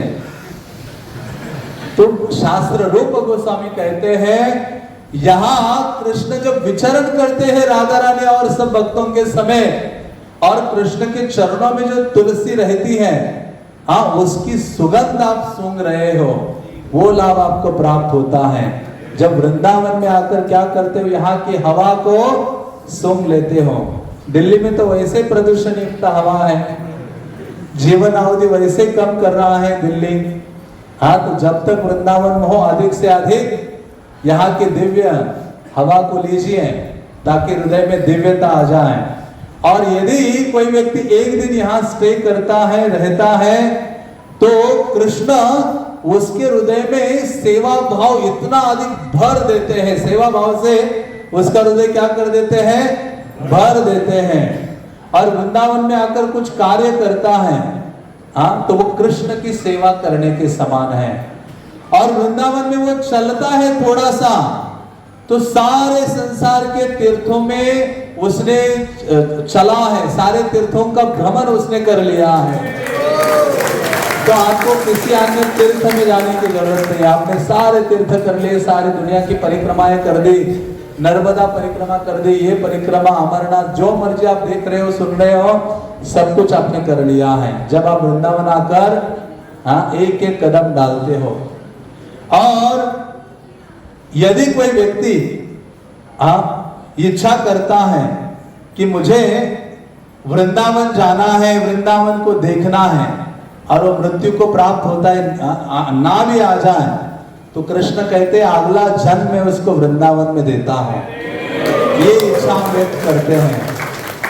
और कोई व्यक्ति ये इच्छा करता रहता है, मैं वृंदावन जाऊंगा, मैं वृंदावन जाऊंगा, कृष्ण कहते हैं उस व्यक्ति को मैं इस संसार से मुक्त कर देता हूं। इतना है। तो प्रतिदिन आप ये इच्छा रखिए, वृंदावन को भूलिए नहीं। अब देखिए वृंदावन आपके घर में प्रभुपाद ने पहुंचाया है। वृंदावन का एक डिवोटी आप सबके घर में है, और वो कौन है? वृंदा देवी तुलसी महारानी के। वृंदावनवासी तुलसी महारानी जी, ये साधारण भक्त नहीं है। कभी कभी कंप्लेंट करते, अरे हमें इतना भक्तों का संग नहीं मिलता। अरे आपके पास वृंदावन का स्पेशल डिवोटी है आपके घर में, लेकिन आप उसका केयर ही नहीं करते हो, ध्यान ही नहीं देते हो, सेवा ही नहीं करते हो। कैसे कृष्ण की कृपा मिलेगी? कैसे वृंदावन की कृपा मिलेगी? वृंदावन का लक्षण है। वृंदावन का लक्षण क्या है? वृंदावनस्य संयोगात् पुनस्तु तरुणी नवा धन्यम वृंदावनम तेन भक्ति नृत्यति यत्र चह। कि वृंदावन में यहाँ भक्ति सदैव नाचती है। यहाँ भक्ति में वातावरण है। यहाँ आने मात्र से भक्ति हमेशा महसूस होती है। वही चीज अपने घर में भी महसूस कर सकते हो जब आप क्या करोगे? तुलसी महारानी को सीरियसली ले लोगे। आप साधारण मत समझिए, तुलसी देवी की जो महत्व है ना, इतना अधिक है, आप अचंभित हो जाएंगे। ऐसी तुलसी की सेवा राधा रानी करती है, गोपिकाएं करती हैं। तो ऐसे तुलसी देवी प्रभुपाद ने इतनी बड़ी कृपा कर दी कि वृंदावन देने वाले उस महत व्यक्तित्व को हमारे घर में भेज दिया है। और वृंदावन ऐसी जो तुलसी देवी है वो वृंदावन देने वाली है। उनकी सेवा करें, उनके बारे में जाने, सेवा के बारे में, उनके महिमा के बारे में। और आपको पता है कि वृंदावन की रज को प्राप्त करने के लिए शिवजी ब्रह्मा जी लालायित रहते हैं, लेकिन वृंदावन की रज आप अपने घर में प्रतिदिन माथे में लगाते हो या लगा सकते हो। और वो कौन सी रज है? तुलसी महारानी के मूल में, तुलसी महारानी के जड़ में जो मिट्टी है वो ब्रज रज है, शास्त्र कहते हैं। ब्रज की रज और तुलसी के जड़ में जो मिट्टी है उसमें कोई अंतर नहीं है। और सारे जो देवता है ना, तुलसी के जड़ में ऐसे हाथ करके ऐसे घुटने टेक के बैठे हैं सारे राउंड में। आपके घर में सारे देवता वहां तुलसी के जड़ में हैं और वो प्रार्थना कर रहे हैं, तुलसी महारानी कृपा करो, वृंदावन की कृपा दे दो, वो सेवा भावना दे दो। तो ये ऐसी असाधारण है, अलौकिक है, दिव्य है, तुलसी देवी है। तो आप वृंदावन आए हो तो ये जो तुलसी देवी है उनको भी घर में सीरियसली लीजिए, उनको अच्छा स्थान दीजिए, उनके निकट जप कीजिए, उनके निकट मंत्रों का उच्चारण कीजिए। बहुत पावरफुल होता है। प्रतिदिन चाहे ब्रह्म संहिता, अन्य श्लोकाज, भगवद गीता श्लोकाज, कुछ भी गाते रहिए। इतने शुद्धि आप महसूस करेंगे, इतनी शक्ति महसूस करेंगे। हरिदास ठाकुर हरि नाम लेते थे, वो वेश्या हरि नाम लेने लगी, इतनी महान बनी, पूरे बंगाल के वैष्णव उनके निकट आते हैं। इतना पावरफुल है तुलसी की, तो बहुत बहुत महत्व है। तो ऐसे तुलसी को गंभीरता से लेंगे तो कृष्ण आपको गंभीरता से लेंगे और वृंदावन के दरवाजे आपके लिए खुल जाएंगे हमेशा के लिए। वृंद देवी ये देने वाली है, ब्रज धाम देने वाली है। इसलिए ऐसी जो वृंदा देवी है, श्रील प्रभुपाद ने कृपा की है, हमें सुबह उठते ही पूजा करने का अवसर दिया है, प्रार्थना करने का अवसर दिया है। तो वो हमें करना चाहिए। और एक सेकंड के लिए भी कोई व्यक्ति वृंदावन में रहता है तो उसके सारे पाप खत्म हो जाते हैं। हरि बोल। आप तो कई सेकंड रहे हो, लेकिन वापस जाकर पाप मत कीजिए। इसलिए श्रील प्रभुपाद कहा करते थे, प्रभुपाद एक बार हैदराबाद में प्रवचन दे रहे थे, तो प्रभुपाद कहते हैं कि हैदराबाद की जो मिट्टी है वो कुछ नहीं देने वाली, उससे किसी का भला नहीं होने वाला। लेकिन वृंदावन की जो रज है, वृंदावन की जो मिट्टी है, वो सब कुछ हमें देने वाली है। तो ऐसा जो वृंदावन है वो बहुत बहुत पवित्रतम है और बहुत लाभदायक है। ब्रज में आना, ब्रज में विचरण करना, भक्तों के संग में। आपका परम सौभाग्य है कि आप पुरुषोत्तम मास में आए हो, और ये पुरुषोत्तम मास में आप आए हो, ये कार्तिक से भी अधिक लाभ प्रदान करने वाला है। और वृंदावन आते हो पुरुषोत्तम मास में, तो सर्वप्रथम आपके सारे जो पापों के जो परिणाम आपके जीवन में आने वाले हैं वो विनष्ट हो जाते हैं, या उसकी जो परिणाम बहुत छोटे सूक्ष्म हो जाते हैं। और दूसरा, जब आप वृंदावन आते हो इस महीने में, विशेष पुरुषोत्तम मास में, तो भगवान कहते हैं जीवन के अंत में उसको मैं अपने धाम में हमेशा के लिए निवास प्रदान करता हूं। और तीसरा, कृष्ण कहते हैं कि उसकी जो इच्छाएं हैं ना भगवत सेवा की, भक्ति की, उसकी मैं पूर्ति करता हूं। ऐसी 3 चीजें बोली गई हैं। तो आपका परम सौभाग्य है कि आप इस पुरुषोत्तम मास में आए हो। पुरुषोत्तम मास स्मार्तगन, इसको मलमास कहते हैं, अपवित्र है, कहते कोई पूज्य कार्य नहीं होगा। आपने ये सारी महिमा तो सुनी है, लेकिन संक्षेप में यही है कि ऐसी जो पुरुषोत्तम मास की जो देवी है, मूर्तिमती, वो विष्णु के पास जाती है। वो भी कहते मैं कुछ नहीं कर सकता, कृष्ण के पास ले जाती है गोलोक वृंदावन।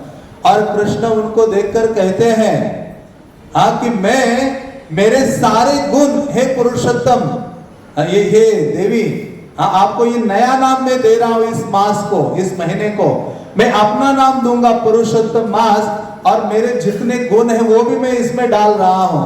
और जिस प्रकार से मैं वरदान प्रदान करता हूं अपने भक्तों को, हे पुरुषोत्तम मास, आप में भी वही सामर्थ्य होगा। जो भी इसका पालन करेगा या ब्रज धाम में आएगा, आप भी वरदान देने में सक्षम हो गए। ऐसे भगवान उनको प्रदान करते हैं इस पुरुषोत्तम मास को। इसी कारण से पुरुषोत्तम मास बहुत बहुत महत्वपूर्ण है, और कुछ ही दिन बचे हैं, उनका लाभ उठा सकते हैं। प्रतिदिन जो भी आध्यात्मिक कार्य है, विशेष रूप से हरि नाम का अधिक से अधिक उच्चारण कीजिए, गीता भागवत का श्रवण कीजिए, और जो भी सेवा प्राप्त होती है उनको करते रहिए। तो तब हमारा ये जो यात्रा है वो सफल हो सकती है। और ये जो राधा दामोदर मंदिर है उसके बारे में संक्षेप में बताता हूँ, समय तो ज़्यादा हो गया है। तो ये जो राधा दामोदर मंदिर है ये सारे ब्रज का केंद्र है, और श्रील प्रभुपाद, जैसे मैंने कहा, यहाँ ही निवास किए। और इधर ही श्रील प्रभुपाद ने भागवतम का प्रथम स्कंद का अनुवाद प्रभुपाद ने किया है।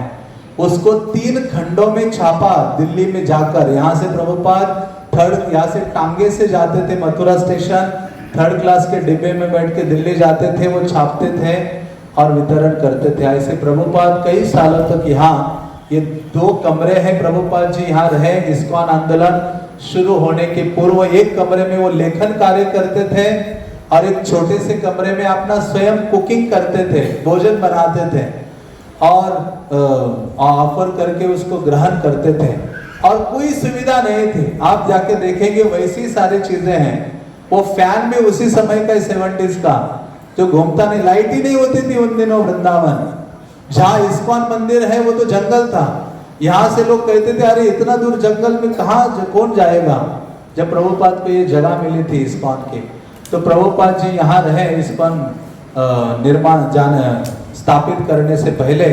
और यहाँ रहकर रूप गोस्वामी का जो समाधि है, नीचे आप कीर्तन कर रहे थे, प्रतिदिन रात्रि में प्रभुपाद झाड़ू लगाया करते थे, और झाड़ू लगाते थे और रोते थे रूप गोस्वामी के सामने, हे रूप गोस्वामी, आप मेरे ऊपर दया कीजिए, आप मेरे ऊपर कृपा कीजिए, क्योंकि आप क्या हो, श्री चैतन्य मनोभीष्टम स्थापितम जैन भूतले स्वयं रूपः कदा मह्यम ददाति स्वपदांतिकम। ये नरोत्तम दास ठाकुर ने रूप गोस्वामी का प्रणाम मंत्र लिखा है। तो ये जो हम गाते हैं ना, तो उसमें कहते हैं कि हे रूप गोस्वामी, आप तो चैतन्य महाप्रभु के मन की इच्छा को जानने वाले हो, और उसकी स्थापना आपने की है। तो प्रभुपाद जी रोते थे और कहते थे मुझे शक्ति दीजिए अपने गुरु की आज्ञा का इच्छा की पूर्ति करने के लिए कि मैं विदेश में जाऊं और विदेश में जाकर गीता भागवत का प्रचार करो और इस आंदोलन की स्थापना करो, चैतन्य महाप्रभु के आंदोलन की स्थापना करो। ऐसे कहते रूप गोस्वामी प्रकट होते हैं एक दिन और प्रभुपाद को आशीर्वाद देते हैं कि आप एक दिन चैतन्य महाप्रभु के आंदोलन के पाश्चात्य जगत में जाकर निश्चित रूप से स्थापना करोगे। तो ये स्थली है जहां प्रभुपाद गिड़गिड़ाए हैं, रोए हैं रूप गोस्वामी के चरणों में, क्योंकि हम सब रूप गोस्वामी के अनुयायी हैं। गौड़िया वैष्णव जब हम हैं तो हमें रूपानुग कहा जाता है। क्या कहा जाता है? रूप गोस्वामी के अनुगत हम सेवा करते हैं। तो ऐसे रूप गोस्वामी का ये स्थल है, ये राधा दामोदर मंदिर। और जब ये 6 गोस्वामी थे उन दिनों ये जो वृंदावन जो स्थल था उन दिनों सारे भक्तों का केंद्र स्थल ये स्थान था। सारे गोस्वामी यहाँ आते थे और यहाँ आकर अन्य अन्य शास्त्रों पर चर्चा करते थे। और रघुनाथ भट्ट गोस्वामी यहाँ भागवत कथा करते थे, जिनके द्वारा सनातन गोस्वामी, रूप गोस्वामी, गोपाल भट्ट गोस्वामी और अन्य जो गोस्वामी रघुनाथ दास गोस्वामी आदि ये सब श्रवण करते थे। एक दिन जीव गोस्वामी की इच्छा हुई कि मुझे विग्रह की सेवा करनी है। तो रूप गोस्वामी ने क्या किया, स्वयं अपने हाथ से राधा दामोदर विग्रह को बनाया, अपने हाथ से खुद बनाया रूप गोस्वामी ने, जिनका आप दर्शन करोगे। और वो किनको? जीव गोस्वामी को प्रदान किया। जीव गोस्वामी यहाँ नीचे उनकी सेवा करते थे। ये राधा दामोदर मंदिर कहलाया। और ये राधा दामोदर का वर्णन भक्ति रत्नाकर में बहुत अच्छे से आता है, जहां वर्णन करते हुए कहते हैं कि ये जो राधा दामोदर के विग्रह है ना, जीव गोस्वामी जब इनको भूख लगती थी राधा दामोदर को, तो अपनी बांसुरी बजाकर जीव गोस्वामी को बुलाते थे, जीव गोस्वामी आ जाओ आ जाओ, मुझे बहुत भूख लगी है, कुछ मुझे खिलाओ। जीव गोस्वामी उनको खिलाते थे। कभी कभी उनकी इच्छा होती थी कि मैं जो बांसुरी बजा रहा हूं आके जरा सुनो और देखो। कभी कभी जीव गोस्वामी को दामोदर बुलाते थे, आओ और देखो मैं कैसे बांसुरी बजा रहा हूं, मेरे सौंदर्य को देखो। जीव गोस्वामी कई घंटे तक बैठकर राधा दामोदर को देखा करते थे, गदगद होते थे। और वैसी ही भावना श्रील प्रभुपाद की थी। प्रभुपाद कई घंटे यहाँ राधा दामोदर के सामने गाते थे, उनकी आरती में भाग लेते थे, उनका दर्शन करते थे। तो वहाँ कई सारे विग्रह अभी विद्यमान है। राधा छैल चिकन है जो कृष्ण का नाम है, जो भूगर्भ गोस्वामी के विग्रह हैं। नीचे राधा दामोदर भी है जो जीव गोस्वामी के विग्रह हैं। राधा माधव भी है जो जयदेव गोस्वामी के विग्रह हैं। ऐसे कई अन्य विग्रह, क्योंकि कई अन्य मंदिर जब तोड़े गए तो कई सारे विग्रह की सेवा इस मंदिर में होने लगी। और साथ ही साथ आपने सुबह दर्शन भी किया है सनातन गोस्वामी का वो जो गिरिराज शिला है। यहाँ वक्त आकर गिरिराज शिला सनातन गोस्वामी की ये सेवा निष्ठा याद रखनी चाहिए। सनातन गोस्वामी वृंदावन में मदन मोहन, आप जाओगे जाते जाते मदन मोहन द्वादश आदित्य टीला में रहते थे सनातन गोस्वामी। यहाँ से 30 किलोमीटर दूर गोवर्धन सुबह चल के जाते थे। वहां 27 किलोमीटर की बड़ी परिक्रमा करते थे चंद्र सरोवर वाले। और फिर वहां से मथुरा जाते थे, मथुरा में भिक्षा याचना करते थे, उसके पश्चात वृंदावन वापस आते थे और वो भिक्षा ग्रहण करते थे। प्रतिदिन सनातन गोस्वामी का ये नियम था। 90 साल की आयु हो गई लेकिन उन्होंने गोवर्धन परिक्रमा छोड़ी नहीं। और समय के साथ वो गोवर्धन में रहने लगे, मानसी गंगा। 90 साल की आयु हो गई, उन्होंने कहा मेरा ये व्रत है, मेरी ये सेवा है कृष्ण के लिए। जब सनातन गोस्वामी निकले 90 साल की आयु थी, चला नहीं जा रहा था, लेकिन नहीं, जैसे प्रभुपाद ने कहा ना, प्रभुपाद की इतनी आयु हो गई थी, प्रभुपाद के शिष्यों ने कहा आप रिटायरमेंट लीजिए, मतलब किसी अच्छे स्थान में रहिए, ग्रंथों का लेखन कीजिए, हम संभालते हैं। प्रभुपाद ने कहा कृष्ण की सेवा करने का ये जो प्रिविलेज है, सुअवसर है, वो मेरे मुझसे छीनिए मत। मैं तो उस योद्धा के समान कृष्ण की सेवा कि इस युद्ध स्थल में रहना चाहता हूं। जैसे कोई योद्धा युद्ध करते करते उसकी गर्दन कट जाती है, उसके हाथ में तलवार होती है, गर्दन कटी हुई है लेकिन हाथ में तलवार हिल रही है, हिलाते हिलाते कई लोगों को मार देता है, शत्रुओं को। प्रभुपाद ने कहा वैसा सैनिक मुझे बनना है, कृष्ण की सेवा में अंत समय तक लड़ना है। और वही देखा प्रभुपाद के जीवन से। प्रभुपाद अंत समय में आए, प्रभुपाद हाउस में, प्रभुपाद का शरीर काम नहीं कर रहा था, लेटे हुए हैं, लेकिन श्रीमद् भागवतम बोल रहे हैं, भक्त लोग उसको टाइप कर रहे हैं। ऐसे वो सोल्जर थे। हाँ, मतलब यही है सफलता क्या है। कृष्ण की सेवा को पकड़ो, ऐसा पकड़ो दृढ़ता के साथ, निष्ठा के साथ। हाँ, जीवन के अंत तक कृष्ण आपको कंधे पर उठाएंगे। हाँ, प्रभुपाद को षड ऐश्वर्य प्रदान कर दिए। ये वे याज घोषो त्रिभुवन, ऐसे आचार्य बने कि त्रिभुवन में सब संसार में उनकी हर क्षण पूजा हो रही है। हाँ, ऐसे श्रील प्रभुपाद है।